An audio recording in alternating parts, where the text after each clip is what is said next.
a film on climate restoration. Should be a great session. Barbara Sneath, who's here, reminded us that the MIR group, which is the Mirrors folks at Ye Tao and others, and Barbara are sponsoring Jem Bendell to speak about basically sort of how one can reconcile freedom and collapse at their meeting this Sunday at 2 p.m. Eastern, 7 p.m. British Standard Time. And this is being recorded today. So with that, I have never met Oliver in person, but I did find out that when I was at the 100th anniversary celebration for Jim Lovelock in Exeter in 2019, and we were in a full auditorium listening or participating in a conversation that Tim Lenton, one of the scientists we'd like to get to speak with us actually, was having with Jim Lovelock. And as we neared the end, a question was posed by Oliver, and if I could, I will simply say, he asked Jim whether he had ever used artificial stimulants the same way that Carl Sagan and Stuart Brand, amongst others, did. And that got lots of laughter, and I won't tell you Jim's response, but unfortunately, I was the one who had to go next to ask the last question, and you were tough to follow that day, Oliver. And it's up to you whether you want to indicate what Jim's answer was when you get to speak. And then I also had the opportunity just a few days ago. Oliver gets around. He was in California at the annual meeting and retreat of the Breakthrough Institute, which is the California Breakthrough, not the Australian Breakthrough, and a very provocative set of sessions on what they called the metabolic rift. And I won't even begin to take any time to explain that, except there was some discussion about how the weight loss drug Ozempic fits into the metabolic rift. And I'll leave it up to Oliver whether he wants to say anything about that today. Also want to thank you, Oliver, because the book I recently published, A Climate Vocabulary of the Future, has two of the words that I got from your book. One is termination shudder, as opposed to termination shock, and the other is veil maker. So thanks for that. And I guess, I'm just assuming that you've all read the description of Oliver's background and his book. So I don't want to go through that, except to say I often find that it's really useful to get a sense of a book to look at the index. And I looked at the index of Oliver's book, and basically what I saw was some interesting names there, and it shows the breadth of his thinking and his analysis, very holistic. So I saw Edmund Burke, and then I saw Johnny Carson. I saw Lord Byron, and then I saw Leonard Cohen. I saw Sigmund Freud, and then I saw Elon Musk, and I saw William James, and then I saw Kurt Vonnegut. So that gives you some sense of and those are just a small sampling of the many people in the index. Two of the other folks in the index included Peter Eisenberger and David Keith.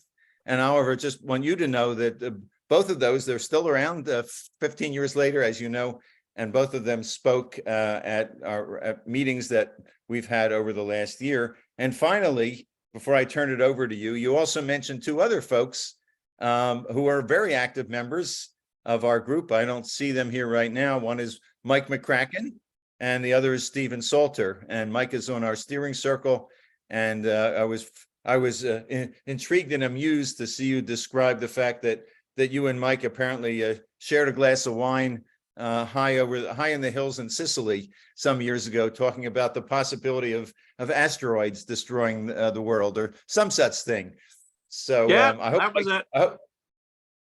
Go ahead. Yeah, that was what that was it. It was a meeting organized by the Strategic Defense Initiative back then, or maybe it was already the Ballistic Missile Defense Organization. I think it may have been BMDO by then, to talk about asteroids and comets hitting the Earth. And one of the notable things about it, other than a lovely afternoon spent chatting with Mike while other people went off to see some ruins, was getting to see up front, close and personal, the fact that Edward Teller really did believe that really, really, really big nuclear weapons were a solution to almost everything. So yes, and there was some interesting. I go into this a little bit in my book, The Planet Remade. There are some interesting analogies to draw between that planetary defense community, which seeks to defend the world against asteroid impacts, and the sort of people who are interested in solar geoengineering, not least the fact that there's at least one person who's absolutely in the intersection in the Venn diagram, which is Lowell Wood at Livermore, who was the subject of, among other things, I mean, it's a bit mentioned in my book, but I think Jeff Goodall did a profile of him for Rolling Stone back in the fairly early days of reporting on solar geoengineering. So yeah, just to say a little bit about where I am and where I'm coming from. I'm a senior editor at the Economist newspaper, which is a magazine, and I'm also someone who wrote a book about solar geoengineering and other forms of geoengineering, including some non-climate geoengineering that was published in 2015, called The Planet Remade, about which people said kind things. And while most of my books I sort of like write and then I sort of like move on to something else, something about geoengineering made me stick around, and so I've been part of discussions and public meetings and things on the subject ever since. And I'm also on the board of trustees of the Degrees Initiative, which is a British charity which funds solar geoengineering research in developing countries, not with an eye to advocacy, but with an eye to simultaneously building up capacity in those countries so that those countries can have an informed voice in future debates, and also answering questions about solar geoengineering, which are particular importance to researchers in those countries. So although my day job is as an editor who has no particular links to geoengineering or even increasingly to climate discourse, that's still a large part of how I sort of like self-identify. And so Herb just asked me to say a little bit.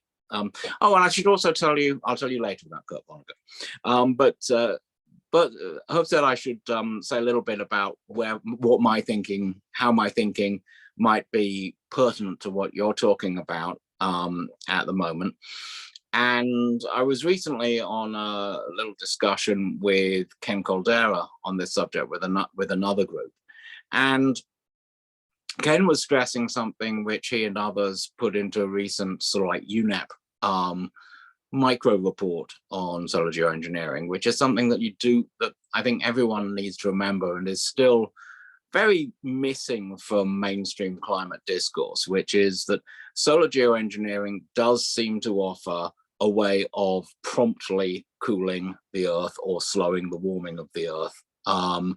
And current evidence suggests that there are ways of implementing it, which, if pursued, would have very few, if any, real losers. There are various studies by Pete Irvin and colleagues along these lines, and they find that only very small numbers of very small parts of the continental surface are actively worse off under solar geoengineering than under greenhouse warming plus solar geoengineering than they are under greenhouse warming alone.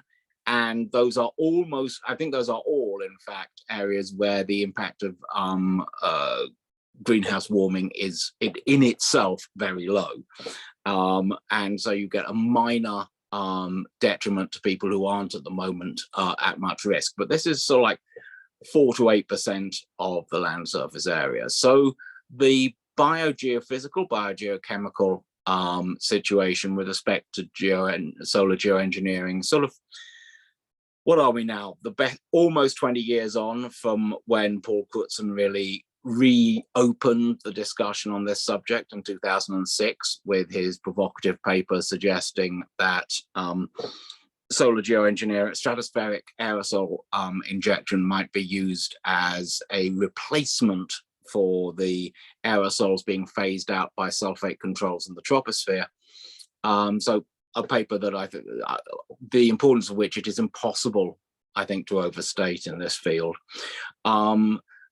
People kept thinking that there would be really nasty showstoppers to come as research went on. And in my analysis, and I think that pretty much everyone in the field, those showstoppers really haven't turned up.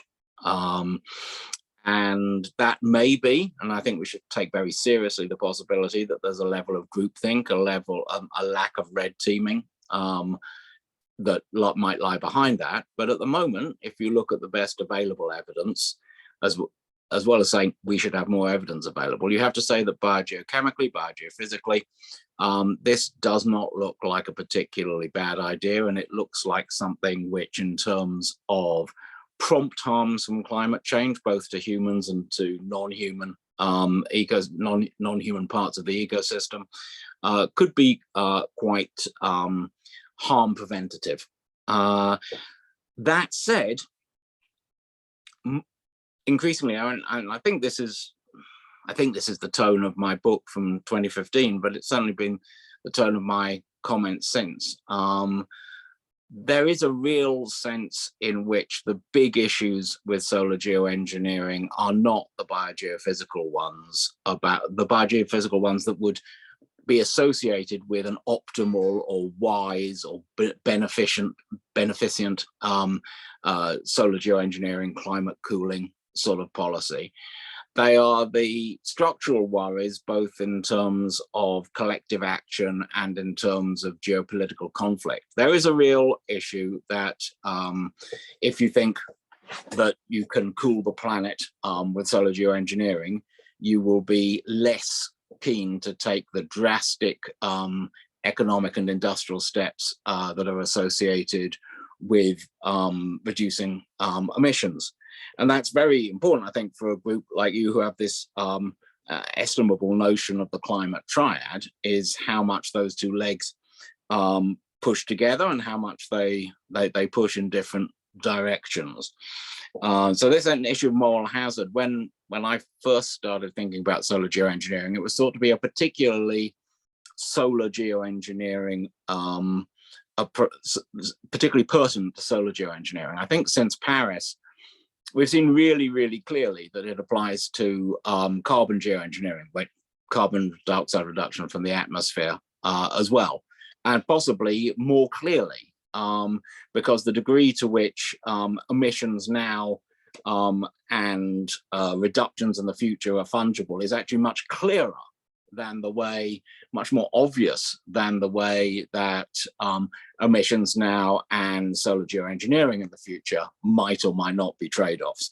The sheer drama of the idea of solar geoengineering puts a sort of like threshold level on it that slightly, I think, mitigates the issue of moral hazard, whereas carbon geoengineering, the moral hazard is absolutely clear and plain, that people say, well, we'll have a bit more emission now and we'll have a bit more reduction later. And so you see, and thus the only ways you have of keeping up ideas about keeping to 2 degrees total warming is to have large amounts of carbon dioxide reduction in the second half of the century. I know that you know this because, again, that is another leg of your triad.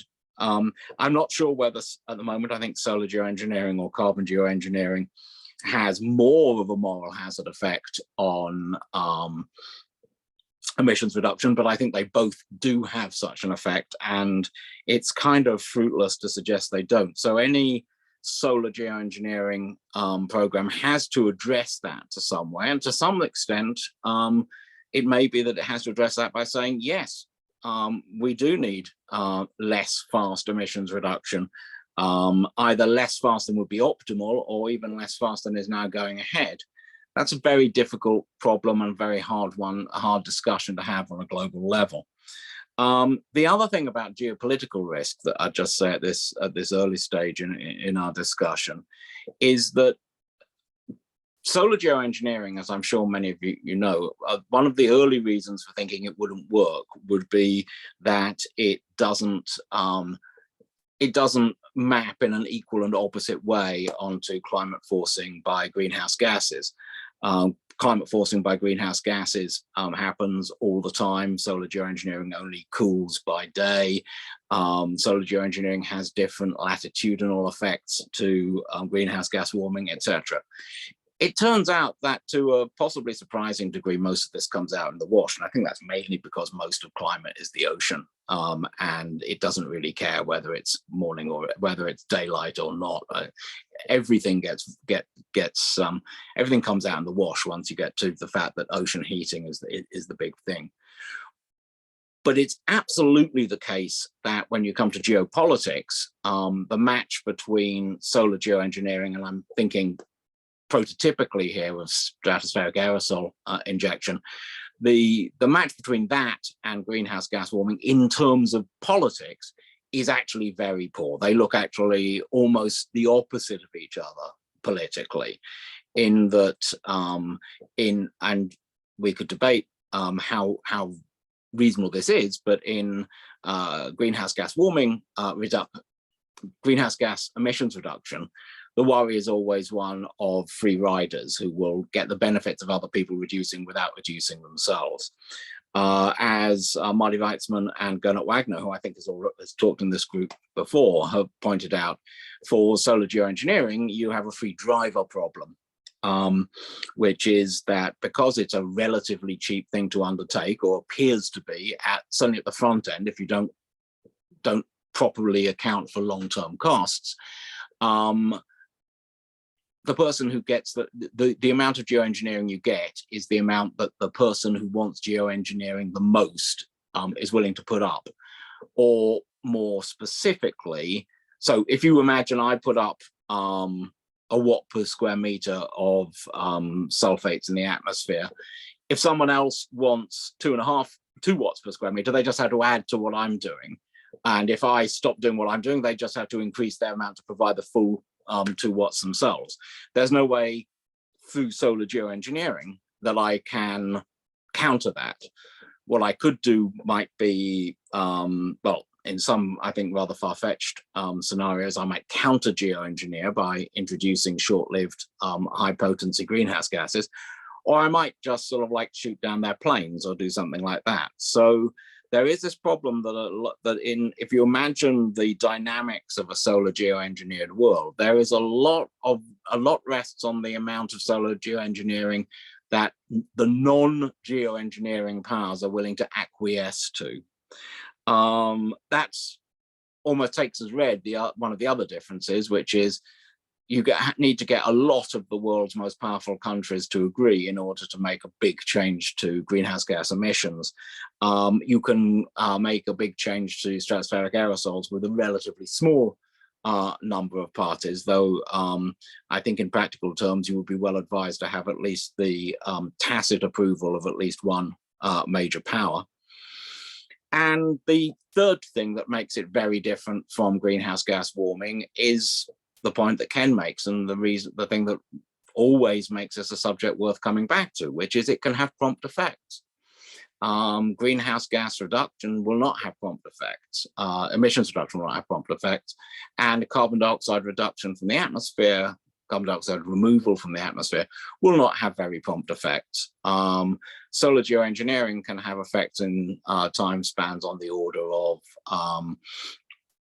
years.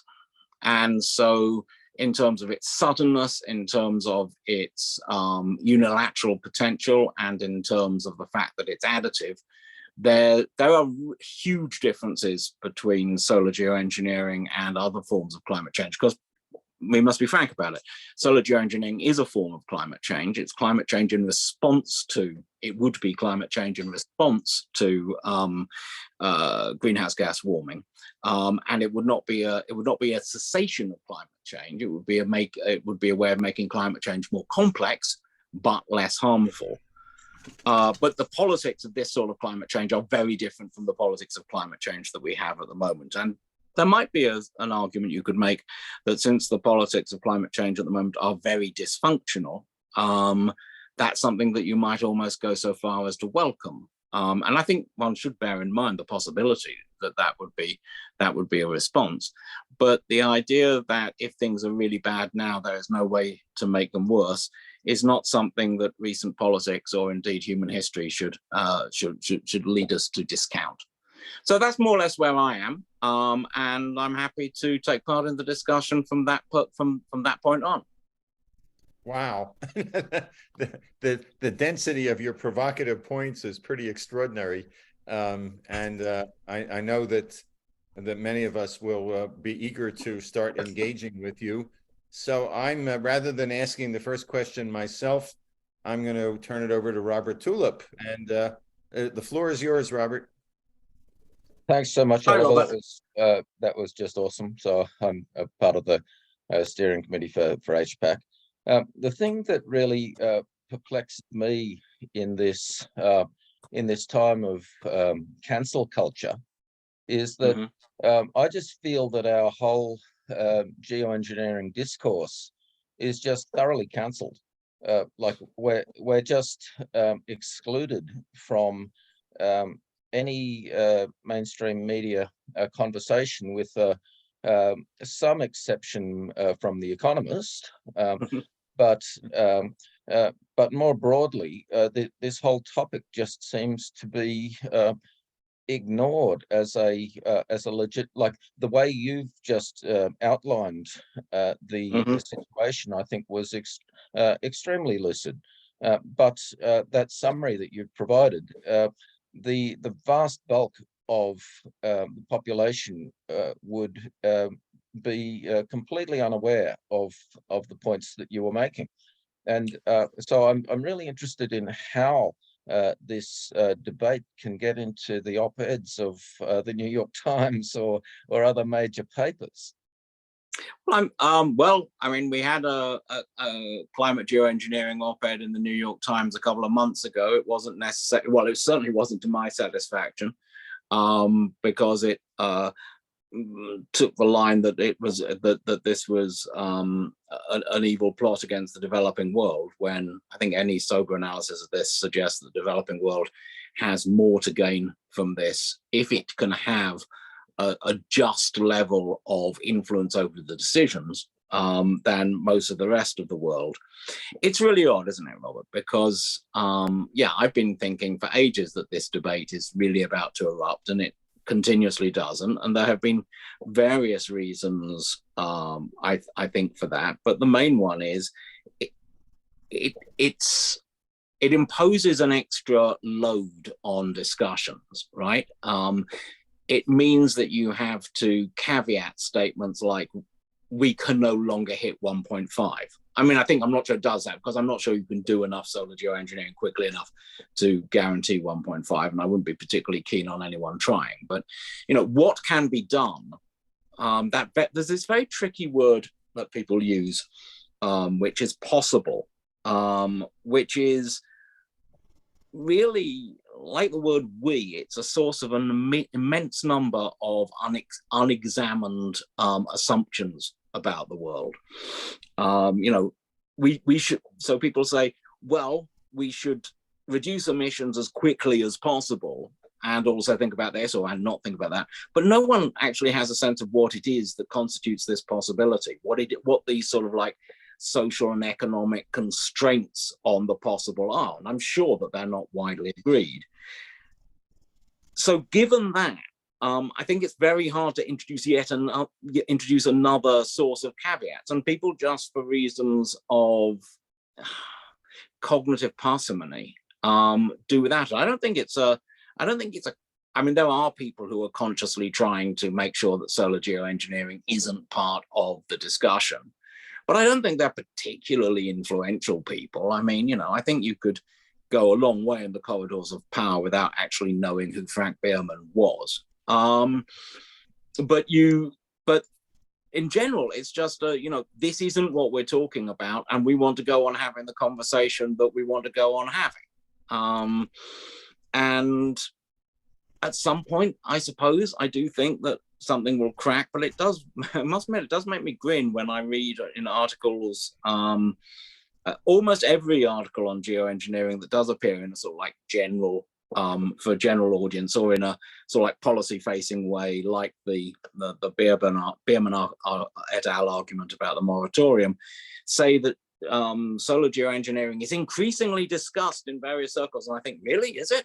I must be no longer getting the invites, because it doesn't feel like it's being increasing. It's just that one of the ways you justify talking about it is not that you want to talk about it, it's that other people are talking about it.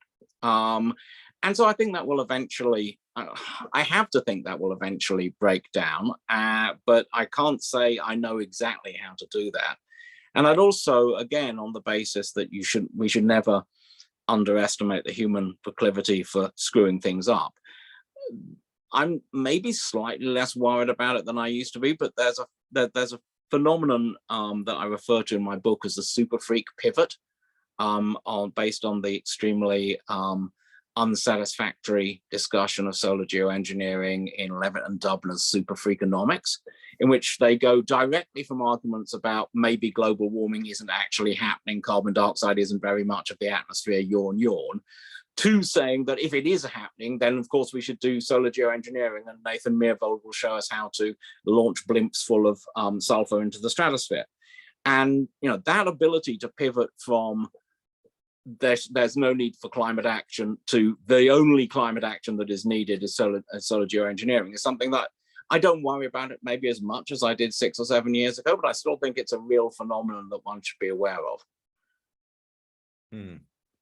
Let me ask Ron if Ron is on our steering circle, and the floor is yours.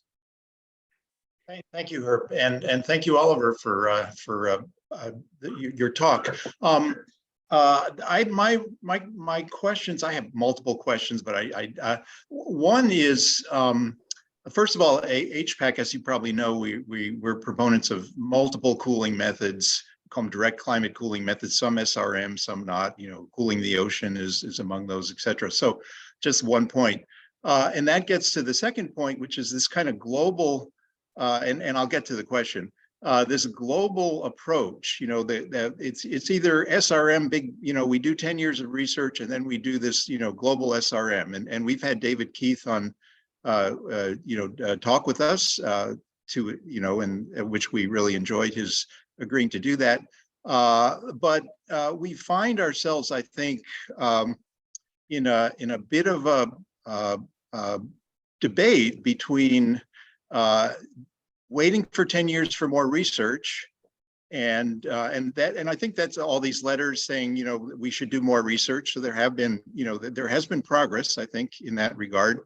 Or the alternative proposal is kind of gradual, maybe subpolar SAI with testing to confirm, to get some data and not just rely on these big models, and just kind of, gradually see, scale it up gradually. And I agree with, from what I've looked at, I don't see any extreme geophysical issues right away, but you never know. And of course, then it would, hopefully, and in the polar regions would fall out more quickly. You wouldn't have to wait 2 years if there was some kind of adverse impact. But the question, is with David Keith was, well, maybe, and I think he said the quiet stuff out loud, really. He said, maybe 1.5 and 2.0 are not the correct targets. Maybe that's not such an issue if we go beyond that, because we were saying, well, we're in the peak now. It's not shaved. The problems are happening right now. I'm in Chicago. We've had bad air for 2 days now, the worst air we've ever had. This is serious stuff. And we need cooling right away. And so, and SAI is something we should really start talking about pilot testing and implementing right away, and not wait for 10 years to do research and wait until we can be, somehow, get the 95% confidence or whatever. It just doesn't make sense when, in my view, when you look at the risks of not cooling, and apply all the other methods as well. We don't have to just do SAI. We can do all kinds of things to try and cool right now. So anyway, that's my I'm sorry, it's okay. kind of a speech and a question. Two thoughts on that. One is that I'm not real crazy about thousand flowers blooming approaches to this, because I think the more forms of climate change you're imposing on the system, the more likely you are to get strange nonlinear complexities. I think one of the things I like about SAI is that it does happen at the sort of like global level. You're not relying, as in some of the early marine cloud brightening. Just a bit, and then I'll finish it off somebody else. Excuse me, could someone shut off Yeah, their someone can mute. mic? So I'm not crazy on sort of like lots and lots and lots of different. I mean, it works for carbon dioxide removal. I think that's absolutely fine, because the carbon dioxide really is effectively fungible, especially at the fluxes that you're talking about with any realistic carbon dioxide removal program. But at sunlight reflection and ocean cooling, I'm a little bit worried about synergies. But going back to your we should do it sooner, there is this sort of like perennial problem of who's your we. You have to make a we before you can. Sorry, that sounded more toilety than I expected.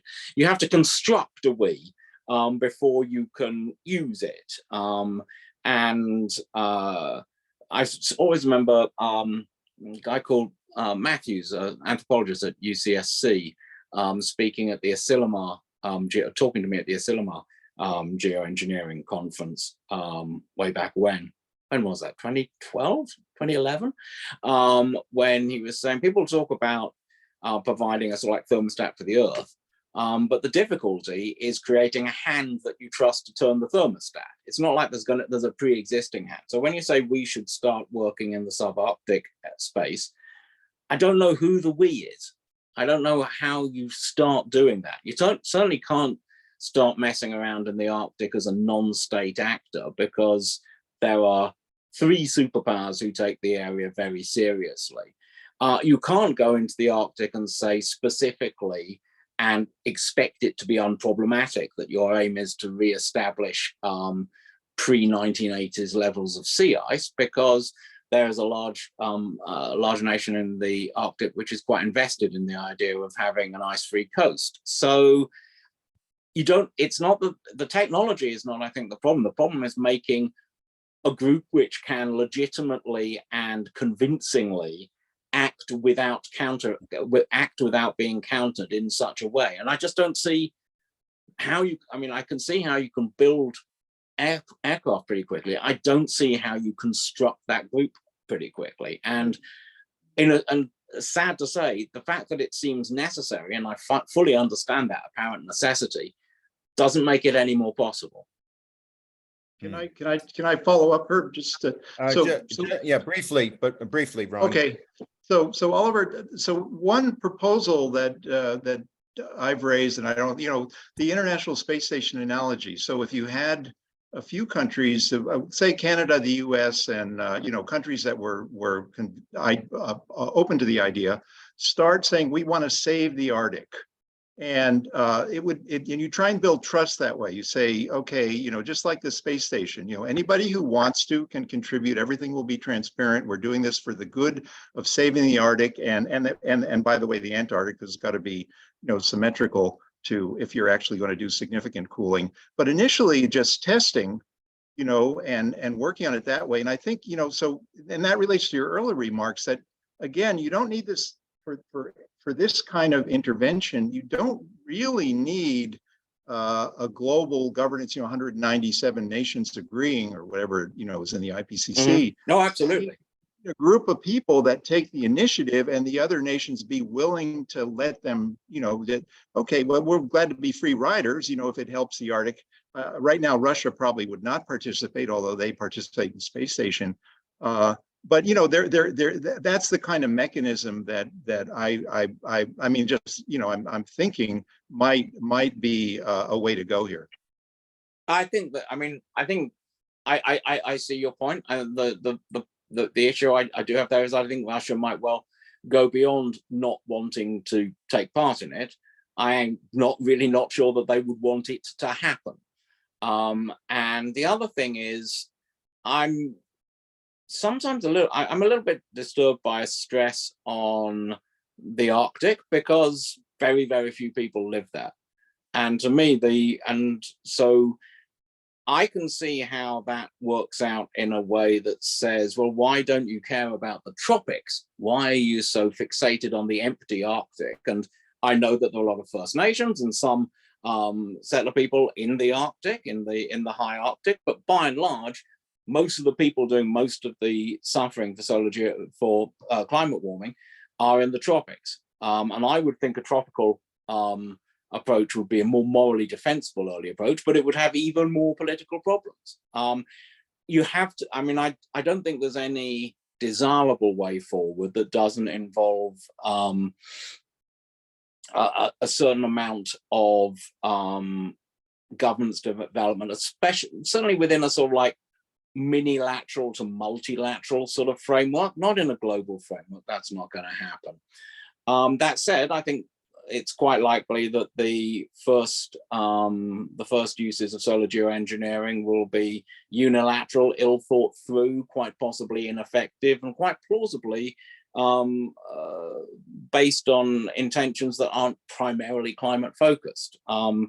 Just like, you know, a lot of wars are started not actually to win territory or anything like that, but because of domestic conditions, other such things.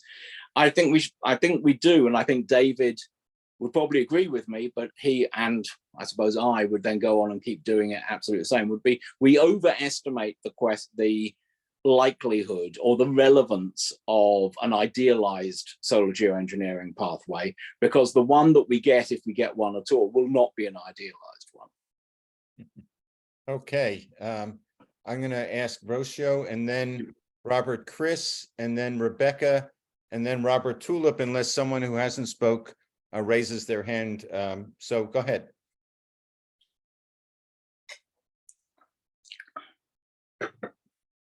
You may need to unmute I think yourself. you may be muted. You are. Sorry the system about thinks that. you're. Yes. Hi, I'm Rocio Herbert. I didn't hear you mention methane removal, and I'm wondering, what do you think the methane removal from the atmosphere, what role would it play in this whole drama, since it actually does have a prompt reaction to cooling the atmosphere? I think I haven't followed the methane removal debate very closely. I think that methane emissions, certainly given that they seem to have a certain sort of like power law characteristic, are to some extent low-hanging fruit.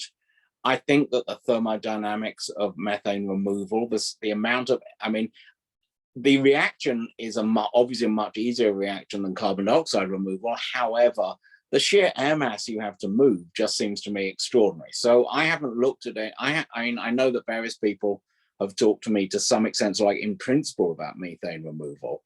I'm not clear how it happens. I'm also a little worried. I mean, if you're doing methane removal, I'm a little worried about how you decouple methane removal from various other aspects of tropospheric chemistry that you might want to preserve. But it's not something I'm a real expert on. If you could magically take out all the methane, that would be brilliant. But I think but it's not a complete solution. It would be a good fix for timing, and it would be quite prompt. You're quite right. But the amount of air you have to process in order to take out stuff that's present in parts, in sort of like low parts per million, it's a lot of air processing. Yeah. And what do you think in terms of the moral hazard? It gets lumped into The moral hazard. I think the moral hazard of that would probably be less, because no one would claim. I mean, you can't do all the job with methane removal, right? That's right. In principle, you can do all the job. I mean, I don't think you would be remotely well advised to, but you could get a forcing from stratospheric aerosols that was equivalent to the forcing from greenhouse gases. So in a sense there, you can see how the two things might be traded off. If you could get a methane removal system, then that would be that, and it worked, and it didn't mess up hydroxyl balances or anything like that, then that I'd be fine with that, because I don't think anyone would think that the promptly solving the methane problem would not make the main problem go away. So I think the moral hazard would not be as pronounced. So do you think politically is possible, you know, it's a bit easier than carbon? Politically, it's a bit easier, I think. I mean, but you know, it's been very hard. I mean, just like, you know, it was hard for the adaptation people to get around the table. It's been hard for the short-lived climate forces people to get around the table. If you had a compelling relative technological insight into how to do methane removal, I think at the moment, reduced emissions of methane are obviously quite a big thing. But, you know, they're operating at 25% of the issue, not 100%. Thank you. I'm muted. Robert Chris, followed by Rebecca, followed by Andrew, followed by Clive. Robert, the floor is yours. Thank you. Hi, Robert. Hi. Nice to see you again after all these years. So you were very much around when I started off on this back in 2006 as well. So anyway, that's all history. Today, you've made a really interesting discussion. You've spiked an interesting discussion. I want to make 2 points. First is really just an observation. You talk about the issues of refreezing the Arctic and whether that's the geopolitics of that. One of the things that we all have to remember is that just like the knee bone and the thigh bone, everything is connected. So you could, of course, refreeze the Arctic by cooling the tropics. There's more than one way of skinning this cat. And if that's something you're familiar with, we might want to talk about that. But the main question I want to ask you is this. When you were talking about the Arctic, Oliver, you referred to the fact, or your view, that if you were going to meddle in the Arctic, it would have to be through state actors. Now, it is my supposition, which you may or may not agree with, that any form of globally significant solar radiation management of whatever form, whatever technology, is going to require engagement by state actors. I just can't see it being undertaken by private enterprise. I agree.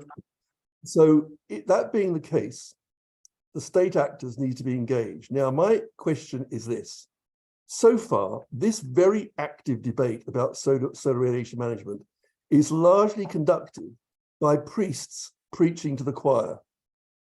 But almost nothing, as far as I can see, is percolating through to the politicians who eventually would be responsible for making the key decisions about whether to move this forward or not. And I'd be really interested in your views about how you think the political community, the decision makers in this, could be brought into the debate in a constructive manner.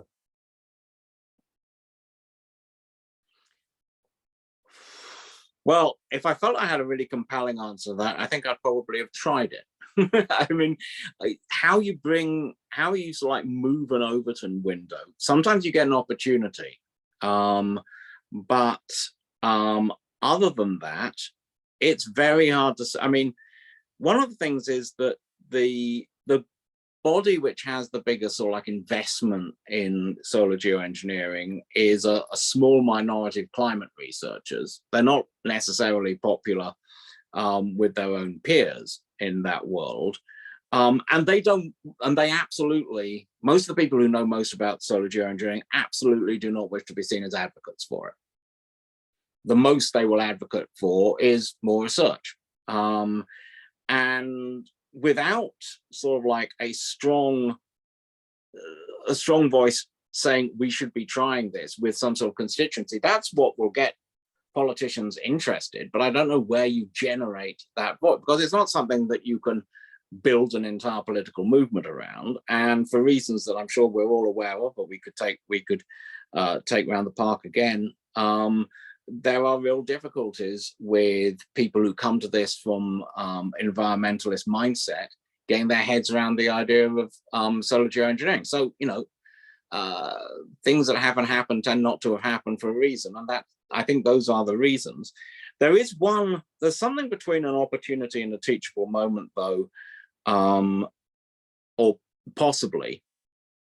If we do see, as Jim Hansen is talking about, and as you would to some extent expect from quasi first principles, if we do see a significant change in rate of warming as a result of the removal of sulfur from bunker fuels in ships on the high seas, that sort of like, as you might say, termination shock might begin to, in an odd way, take us back to the one bit of Paul Crutzen's 2006 article that people tend to forget, which was that he was suggesting there's a trade-off between stratospheric and tropospheric sulfur.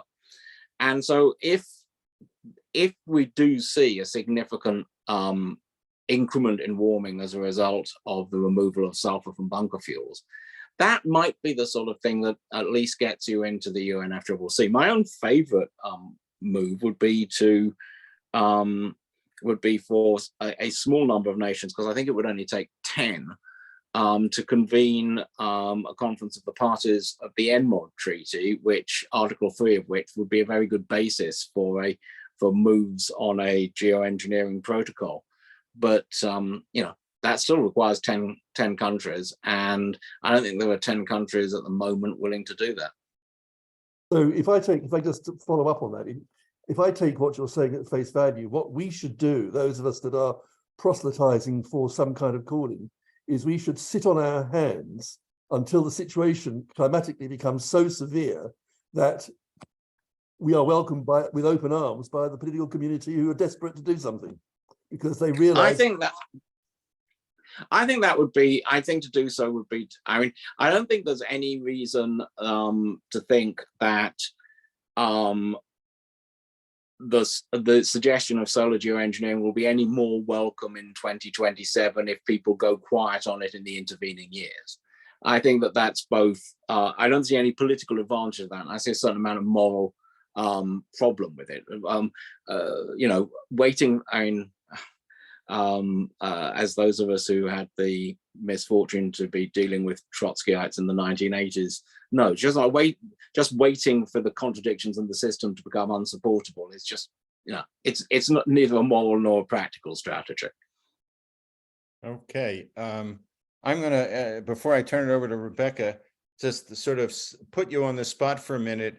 Are you able and or willing in a public forum, since this is being recorded, to identify any potential political leader or, you know, key advisor to a political leader or head of a major institution that you have come across that is at the very least open to this, if not a strong advocate that we and others may be able to engage with?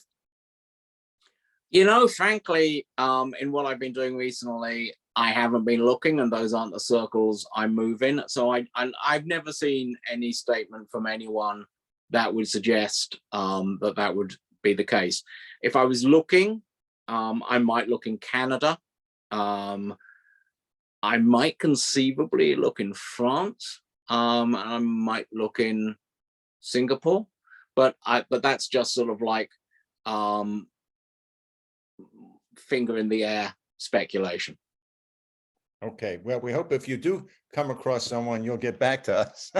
Because yeah, just to reiterate, I mean, you know, we have 4 initials or words in our name, and one of them is action. I mean, that's our primary focus, is discussion with the goal of leading to, you know, real, measurable and impactful action. And with that, I'm going to turn it over to Rebecca. Hi, Oliver. I'm from Australia and I'm an economist, just as a short Hi. intro. Hello. If you're ever down this way, we'll show you Sydney Harbour, etc. Thank you. So my question actually relates to the time when you were speaking, when you got interrupted by a bit of a noise from exterior about marine cloud brightening compared with SRM, or SAI, I'm sorry. And what I'm interested in is your assessment, and whether that's on technical grounds, for example, climate forcing or cloud dynamics or logistics, or whether it's more to do with social license.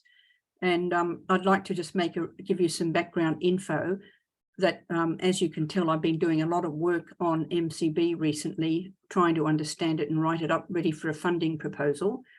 And I've also been doing some focus groups here with Indigenous people in Australia. And so far my sample size is 4, which is not huge, but it's been in-depth conversations. And I know that one of them is a climate activist and does not support SAI in any way, shape or form.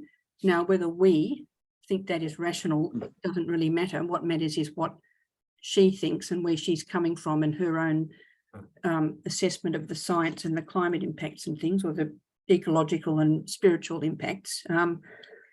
But also I know that Brian von Hertzen from the Climate Foundation is advocating MCB as a first step because of the appealing nature of it in terms of sorry, I've just been interrupted by Aria's comment there. The appealing nature of it in terms of spiritual and ecological saleability among all people of the world, Western, non-Western, etc. That's in summary why I think the Climate Foundation is advocating MCB. So I'm really interested in your technical assessment of MCB, but I wanted you to have the other info there about what I've been doing. Thank you very much, Rebecca. That's really interesting. And yes, there will be people whose worldview does not accept this possibility. I remember being quite interested when I was talking to people from New Zealand about the possibility of de-extinction, since New Zealand has quite a lot of quite interesting, quite recently extinct megafauna, as indeed does Australia, and the degree to which the level of interest that I had slightly anticipated was just not culturally what was going to happen, certainly among that group of people. So on MCB, I think MCB has real promise. And one of the things I find very frustrating is that although there's been interest in marine cloud brightening and actually some money from it in Silicon Valley, no one's ever actually tried to put a bloody aerosol misty thing of the sort that people have been talking about into real operation. I know there's been some misting over some of the coral reefs, but it's not the sort of things that John Latham and Steve Salter were originally talking about. And I would love to find out whether you can actually do that, because I think it would be a really helpful thing to know. I think the MCB is way more sellable in some ways than stratospheric aerosol injection, because it can be done within a specific region and under a specific and recognized authority. So for example, if the state of California came up with a good plan for MCB to increase the amount of mist getting into the coastal redwood forests, if those forests were in difficulty due to a lack of mist, I could see that being much more plausible than a global SAI program. The problem with MCB is that certainly in the sort of like classic Twomey-Latham sort of formulation, you can't do it everywhere. You have to already have stratiform clouds that you can make brighter and longer lived. And if you don't have those, you're in a bit of trouble. And my impression is that those cloud banks don't typically exist over coral reefs. That's not a reason not to see if you can do something with whatever water is in the atmosphere over coral reefs, but it's certainly not the sort of situation. I mean, the classic sort of situation you'll be looking at for if you wanted to just get, you know, sort of like an average radiative forcing that's significant at a global scale. You want to be doing it on, you know, off Chile, off Namibia, off California. Those are where you have the really big banks of the sort of like uniform cloud layers that can really do this. But to some extent, I think that debate has been overtaken, because as a way of providing global cooling, I think that MCB has always been problematic, because to get a global effect from MCB, you have to really cool about what 5% of the Earth's surface, and then hope that the weather will move that cooling around to places that you care about. So you're actively trying to disturb the weather systems, not just the climate, in order to move your cooling around. And I find that an implausible global plan of action. But as I say, I think at a regional to national level, the fact that you could do it in your own exclusive economic zone definitely means that it's something that nations could experiment with. I'm a little disappointed that people haven't done more of it from that point of view. So Oliver, just on that one, hooray, Stephen's raising his hand. Stephen has answered most Hey, of Stephen. we don't want to turn this into a forum digging into the technical side of MCB, but Stephen, in the work he's done, along with Cambridge and other people as well are working on it, has answered some of what you've said about do there need to be clouds there or not.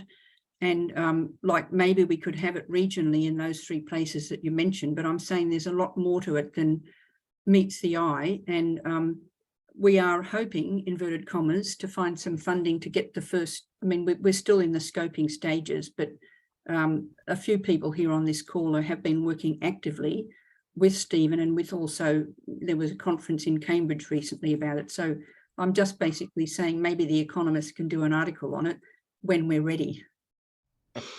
Sure. I mean, I'm aware, for instance, Danny Rosenfeld is very keen on ideas, on some of these ideas, and has clearly forgotten far more about ocean aerosols than I will ever know. So there may be things to be done, but if you're trying to get a global effect, working on small places and looking for non-linearities strikes me as being a less appealing overall, less elegant's the wrong word.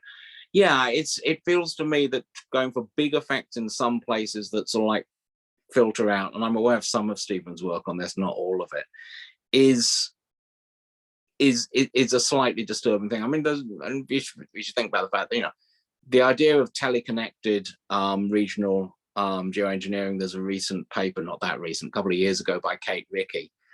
If you're changing the climate in one place with and working on the basis that there's a teleconnection to somewhere else, then already you're getting beyond that area where MCB might be seen as a local response to a local issue, such as coastal aridification or the loss of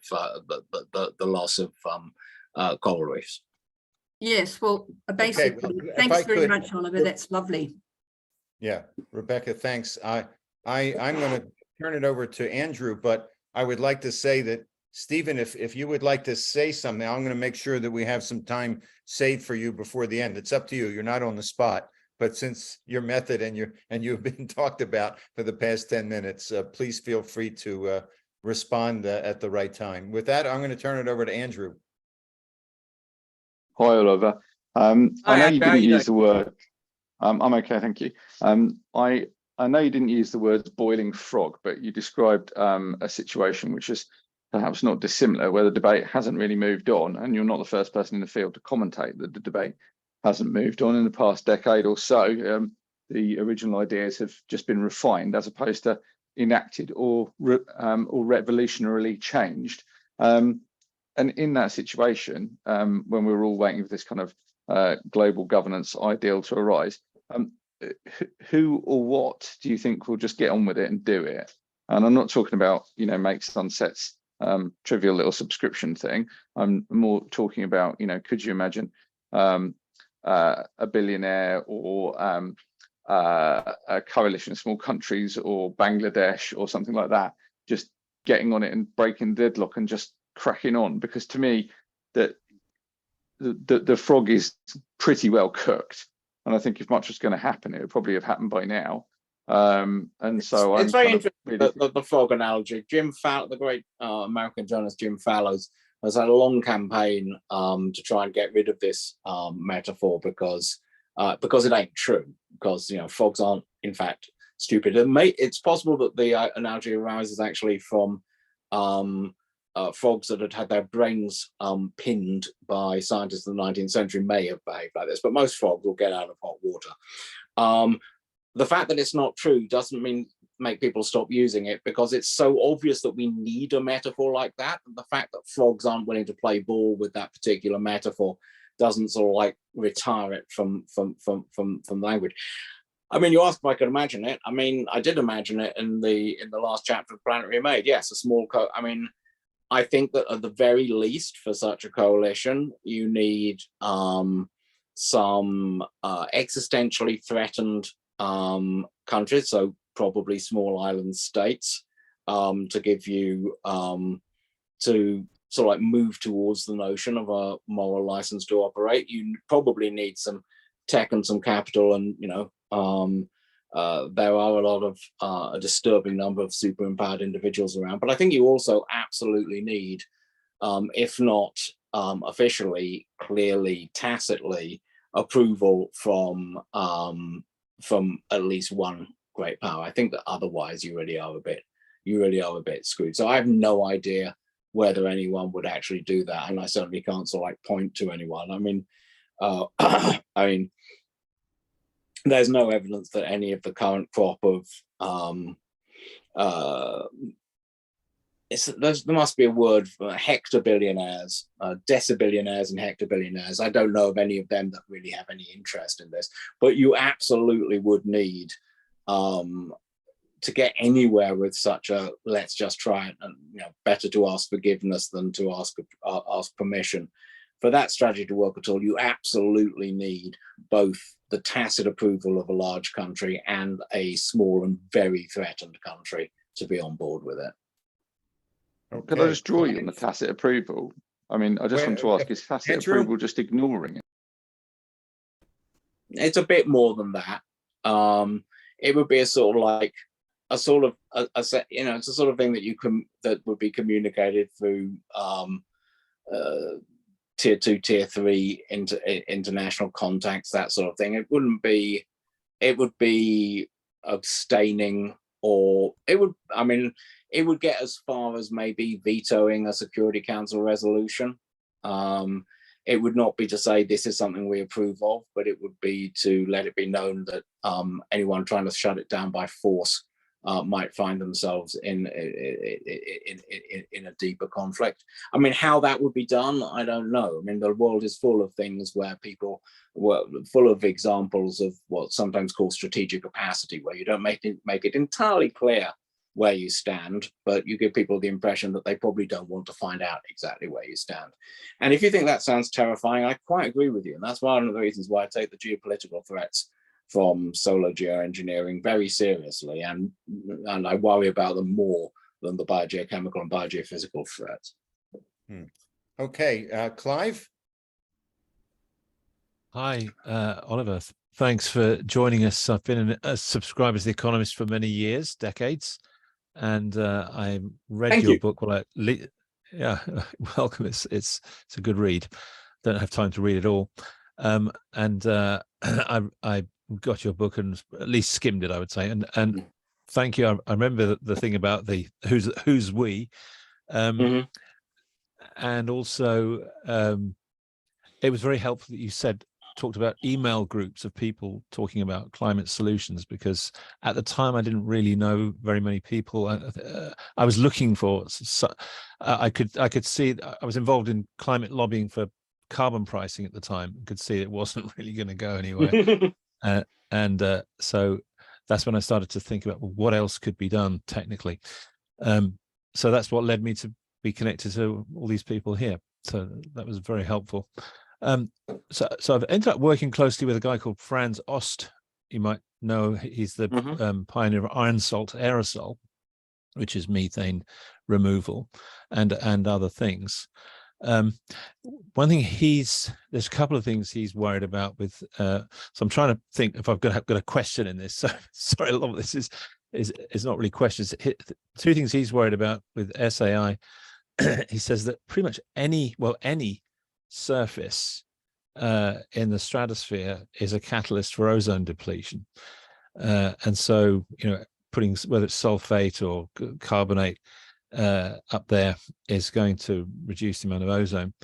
The other thing he says he's even more worried about is well, if it reduces ozone, you get more UV, but if you get less UV, I mean, most of the sort of control of the climate does seem to be done in the troposphere, apart from, of course, the occasional volcano. So there's a great deal of oxidative capacity. There's a great deal of oxidation reactions that happen in the troposphere that remove methane, and they age the soot particles and other things. And of course, the ocean in the cold periods, there was a lot of iron-rich dust that blew thousands of miles and landed in the ocean, and seems as though it would have fertilized large areas of ocean, a little bit diffusely, but increased the amount of phytoplankton. Of course, there was far more whales and other animals mixing and fertilizing the ocean then as well. And we know that phytoplankton produce dimethyl sulfide, which oxidizes, and this is one of the main nucleation, cloud condensation nuclei for marine clouds. And of course, marine clouds all over a huge area of ocean do provide a big cooling effect. So we're rather more keen on tropospheric cooling in this way, to try and as closely as possible mimic nature. So I suppose I should try and ask a question. Do you have an opinion? What do you think about some kind of, because let me say one more thing. We've kind of got aerosol version 2. We've benefited enormously from Stephen Salter's help with his calculations on marine cloud brightening and calculating the cooling effect of clouds. We have another aerosol that can make very small particles, the right kind of size, really quite easily, which then sort of degenerate into clay. In the end, they just flocculate and become clay after they rain out. And they also deplete methane and do all this as nucleic clouds and deplete methane and enhance the oxidative capacity of the troposphere. And they could include iron. Clive, I'm sorry. Can you ask your question? It's just because. So here's my question. What do you think are the chances of being allowed to have a diffuse fertilization of iron in the ocean over large areas of barren ocean? Sorry. Problem is that barren ocean is harder. I mean, there's a procedure, right? The London Convention tells you about how you could do that. And so that's, I mean, it's not something, but it will be very hard to. I think you'd find it much easier to do in the EEZ of a small island nation. I can't see any reason why that would be difficult, other than finding a small island nation that wanted to do it. If you're going, I mean, I think doing it, and I think many people have told me, and I can't speak to this with any direct authority, I'm not a lawyer and I'm not close to negotiations. A lot of people seem to think that the constraints on research of that sort in the London Protocol are pretty restrictive. And it would be hard, and it would be a difficult experiment to do. You would need a lot of stuff and a lot of monitoring, and so you're talking about someone who's willing to put tens of millions of dollars into any sort of experiment like that, I'd have thought. And I think that if you could find someone who could do it, you might well be able to find a place you could do it, but I wouldn't necessarily bet on it. Okay, Thank you very Jonathan. much. Thank you. Jonathan, floor is yours. Hey there. Well, I've read most of the first 54 pages of your book, and I ordered the hard copy. And I really find your writing style delightful. Thank you. You're using philosophy and figurative imagery to make the science, enjoyable. So first of all, I want to encourage you to write another book, at least one, right away. And but I wanted to ask, with your economics background, have you given any musing or thoughts to how we can monetize the activity, how we can make people want to invest, and how we can reward people for doing cooling, just generally cooling? Well, I mean, for cooling through greenhouse gas removal, I can see how you could do it with some sort of market mechanism.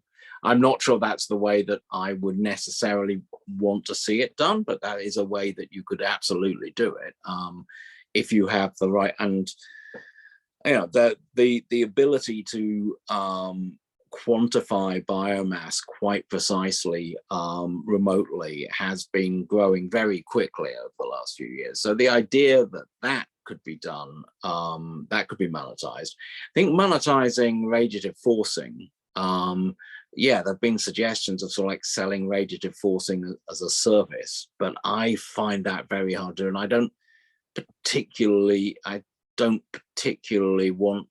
I think that while a profit motive and Andrew mentioned the unfortunate people of making sense of, while profit motive may get you some of the way, and it might sort of like possibly might sort of like bring out some ideas at some point.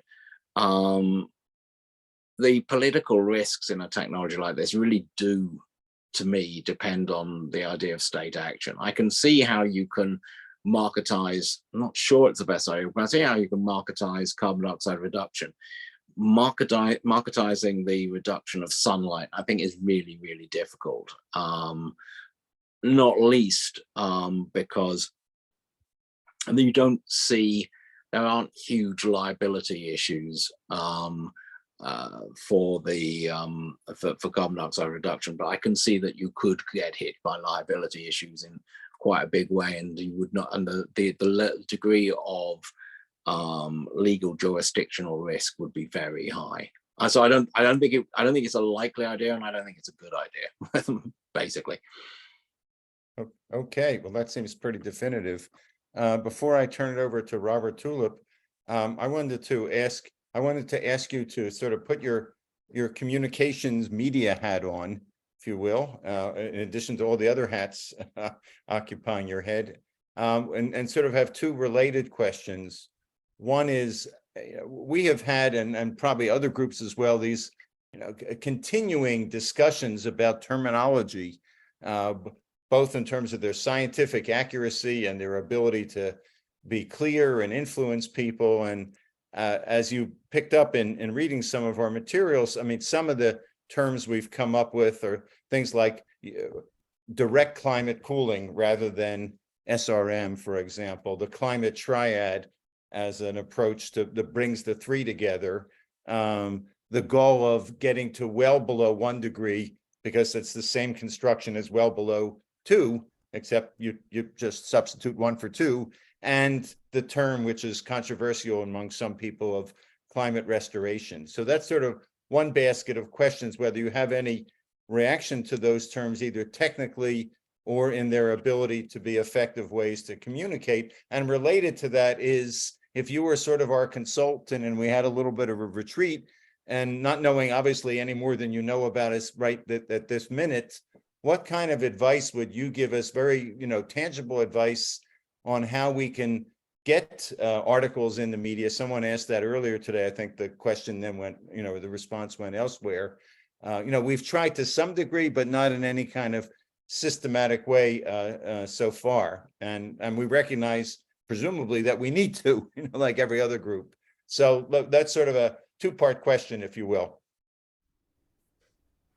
Okay. Well, the first part, I think that this area doesn't need new terminology. I get pretty tired of being told by Kelly Wanzer that I should be talking about climate intervention when I'm talking about solar geoengineering. I've had enough of a background in British nuclear debates to know that changing the name of something doesn't really help you very much.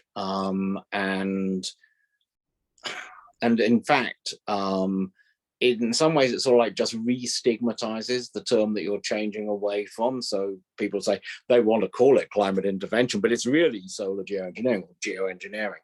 I think you should try and make, I think trying to, I mean, it can work, the Republican move towards climate change, people say it worked. I'm not sure. I was in the field at the time. I'm not sure how much it worked. I know that you could spend a huge amount of money on consultants telling you it would work. But I'm not, so I don't think we need a new term like direct climate cooling. I do quite like the idea of the triad. It's sort of like the positive side of what's often called a trilemma, one of those things where you can have any two but not three. You can't have faster, cheaper, better. You can't have secure, cheap, and safe, secure, cheap, and clean when it comes to energy, that sort of thing. And so as I understand the climate triad, you're saying it's something where you have to have all three legs. And I think that's a useful idea. That's something that I liked in your literature. On the question of placing articles, I'm really not sure, because it's something which, for reasons of professional pride and courtesy, we tend not to want to do it. I mean, journalists sell article. I've never worked as an op-ed editor, and so I've no idea how that side of the world really works, except that I've occasionally sold op-eds, and I did that by going to the editor, to a relevant op-ed editor. Not, I mean, obviously at The Economist, I just pictured at an editorial meeting. And I go to an op-ed editor and I say, I'd like to write about this. And sometimes they say yes, and sometimes they say no, but they know me as a writer. I've no idea how you get standing to do something like that from a sort of like activist point of view.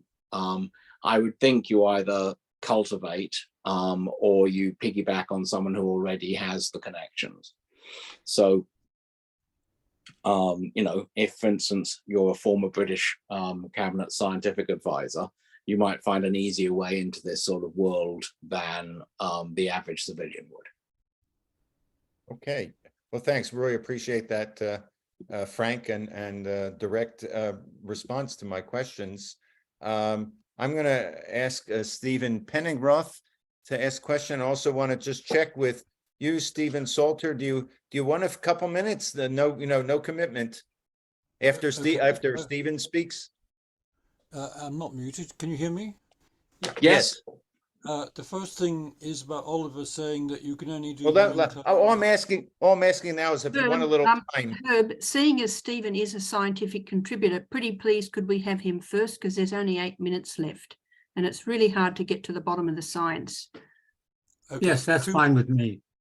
All right, then go ahead, Stephen Salter. Good. All right. First of all, Oliver said that you can only do marine cloud battening where there are clouds. Do you remember the thing called the beast from the east?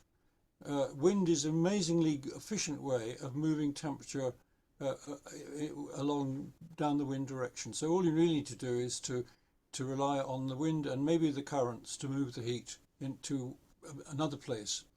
I quite agree with that, Stephen. But as I say, then you're actively trying to not to change specific parts of the weather system, which I think takes you into a different level of compare. Of course, yes, you can advect temperature change around the place. I quite agree with that. But you have to realize. But if you want to take a forcing that you're doing in, you know, on 10% of the world's surface and move it all around the world, you need to actually change weather patterns a lot.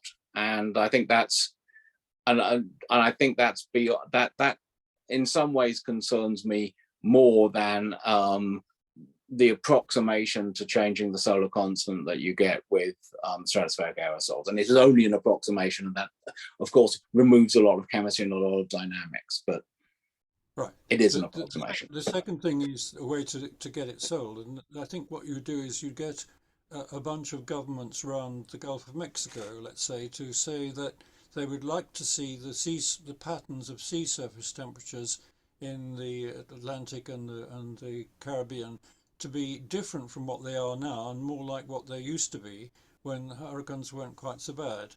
If you did this after a particularly bad hurricane season, I think you'd find very little objection to it, and you'd pay the spray contractors according to how close they would get to the sea surface temperatures that the governments around that area ask them to be. And how would you? I mean, but if you're thinking about reproducing the sort of like low hurricane sea surface temperature distribution of the 1980s, say, what are you going to do about the drought in the Sahel that you're also causing? I think I'd just stick to trying to locate it in the places we know where it's going to affect hurricanes. At the moment, the evidence. But the argument is pretty strong, Stephen. That it was the aerosol cooling of the Mid-Atlantic that was associated with sulfates in the 1980s that both dampened the hurricane season for the best part of 10 years and also caused droughts in the Sahel. I'm not sure that you can necessarily disentangle those two effects. And certainly, if you cool the surface of the ocean and there's a drought in the Sahel, even if there is no causative mechanism, the fact of that memory from climatologists past, I think would be extremely problematic to you.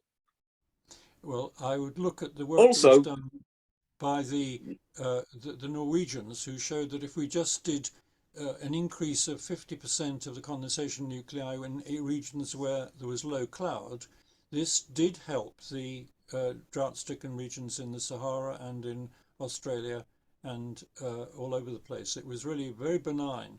It's work by Stern, I think it's 2018.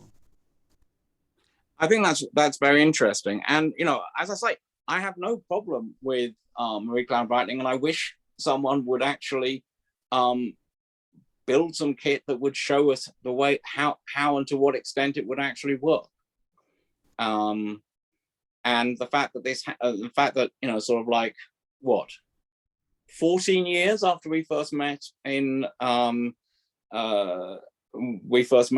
Edinburgh, we still don't have that proof of principle. It's something that I find, I'm sure I don't find it as distressing as you do, Stephen, but I do find it distressing. Well, the engineering is nearly complete. I can show people all the detailed dimension tolerance drawings, and we could start making bits really tomorrow.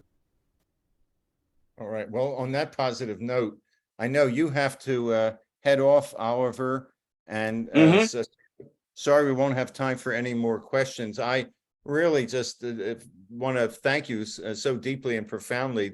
It was so stimulating and so knowledgeable as I expected, or it even exceeded my expectations. We hope you'll stay in touch with us. We know you have a day job and books to read and write and conferences to go over the world, but we're an action group, and if we can count on at least some advisory support or assistance, that would be great. Of course. Ask me questions. And Robert and Stephen Penninggrove, if you want to email me your questions, I'll get to them by email tomorrow, okay? Okay, thank you very much. What's your email address? That's very generous. Oliver Morton at economist.com. Oliver Morton, all one word. Thank you, Oliver. Simple to remember. Thanks, everybody. The steering circle. Thanks for the invitation. It was nice talking to you all. Thanks very much. Thank you. Thanks again, Oliver. Bye.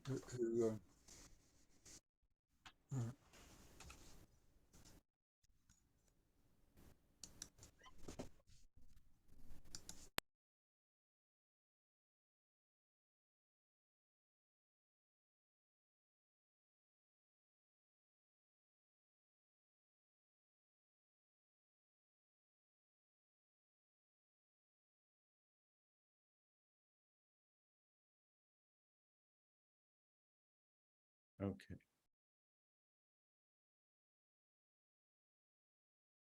Andrew, are you signing off or having a follow-up meeting?